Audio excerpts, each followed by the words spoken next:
یہ ہسپتال نہ صرف مریضوں کی دیکھ بھال کرتا تھا بلکہ طبی تعلیم اور تحقیق کا ایک بڑا مرکز بھی تھا۔ انہوں نے تجارتی راستوں کو محفوظ بنانے کے لیے قلعے اور چوکیاں بنوائیں اور مسافروں کے لیے سرائیں تعمیر کروائیں۔ زراعت کو فروغ دینے کے لیے نہریں کھدوائیں اور آبپاشی کے نظام کو بہتر کیا۔ شہروں کی صفائی اور سڑکوں کی تعمیر پر بھی توجہ دی۔ نور الدین زنگی کی حکمرانی کا سب سے گہرا اور دیرپا اثر مسلم معاشرے پر پڑا۔ انہوں نے نہ صرف عسکری طور پر مسلمانوں کو متحد کیا بلکہ ان میں دینی غیرت اور حمیت کو بھی بیدار کیا اور ایک طرح سے اسلامی نشت ثانیہ کی بنیاد رکھی۔ وہ خود شریعت پر سختی سے عمل پیرا تھے اور ان کی کوششوں سے معاشرے میں بھی دین داری اور تقوی کو فروغ ملا۔ انہوں نے شراب خانوں کو بند کروایا، فحاشی کا خاتمہ کیا اور اسلامی اقدار کو معاشرتی زندگی میں نمایاں کیا۔ ان کا مقصد ایک ایسا معاشرہ تھا جو مکمل طور پر اسلامی اصولوں پر قائم ہو۔ نور الدین کی ذاتی زندگی سادگی، ایمانداری، تقوی اور ایثار کی ایک روشن مثال تھی۔ ان کی یہ خصوصیات عوام کے لیے بھی مشعل راہ بنے اور ایک مثبت معاشرتی تبدیلی کا باعث بنے۔ وہ ایک ایسی قیادت فراہم کر رہے تھے جو نہ صرف جنگ میں کامیاب تھی بلکہ اخلاقی طور پر بھی بلند تھی۔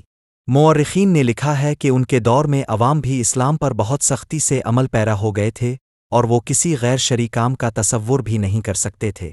یہ واقعہ نور الدین کی رسول اکرم سے والہانہ عقیدت اور دین کے لیے ان کی فکرمندی کی انتہا ہے۔ 557 ہجری تقریباً 1162 میں خواب میں نبی اکرم کو 2 بار دیکھنے کے بعد کہ وہ 2 سرخی مائل رنگت کے آدمیوں کے شر سے بچانے کا حکم فرما رہے ہیں، نور الدین نے فوری طور پر مدینہ کا سفر کیا۔ وہاں پہنچ کر انہوں نے سخت تفتیش کے بعد 2 عیسائی جاسوسوں کو پکڑا جنہوں نے روضہ مبارک سے نبی اکرم کے جسد اطہر کو نکال کر لے جانے کی ناپاک سازش کر رکھی تھی۔ اس کے بعد انہوں نے روضہ مبارک کے گرد ایک گہری خندق کھدوائی اور اس میں سیسا پگھلا کر بھر دیا تاکہ آئندہ کوئی ایسی ناپاک حرکت نہ کر سکے۔ یہ واقعہ مسلمانوں کے دلوں میں ان کے لیے احترام اور محبت کو مزید گہرا کر دیتا ہے۔ نور الدین زنگی کا انتقال 15 مئی 1174 شوال 569 ہجری کو دمشق میں 58 سال کی عمر میں ہوا۔ ان کی وفات سے عالم اسلام میں ایک خلا پیدا ہوا لیکن ان کا مشن جاری رہا۔ نور الدین نے بیت المقدس کی آزادی کے لیے جو راستہ ہموار کیا تھا اسے ان کے سب سے قابل اعتماد شاگرد اور جانشین صلاح الدین ایوبی نے مکمل کیا۔ صلاح الدین نے نور الدین کی قائم کردہ متحدہ اسلامی ریاست کو مزید مضبوط کیا اور بالآخر 1187 میں بیت المقدس کو صلیبیوں کے قبضے سے آزاد کرا کر اپنے استاد کا خواب پورا کیا۔ نور الدین زنگی کی میراث صرف عسکری فتوحات تک محدود نہیں ہے۔ انہوں نے ایک ایسا جامع سیاسی، انتظامی اور اخلاقی ڈھانچہ فراہم کیا جس نے آئندہ نسلوں کو متاثر کیا۔ وہ ایک سچے مجاہد، عادل حکمران، عظیم مربی اور ایک حقیقی اسلامی شخصیت تھے جنہوں نے اپنے دور کے چیلنجز کا مردانہ وار مقابلہ کیا اور اسلامی تاریخ میں ایک روشن اور انمٹ باب کا اضافہ کیا۔ ان کی زندگی آج بھی مسلمانوں کے لیے اتحاد، جہاد، عدل، علم دوستی اور خدمت خلق کا بہترین نمونہ ہے، اور یہی وجہ ہے کہ وہ تاریخ کے صفحات میں ہمیشہ زندہ رہیں گے۔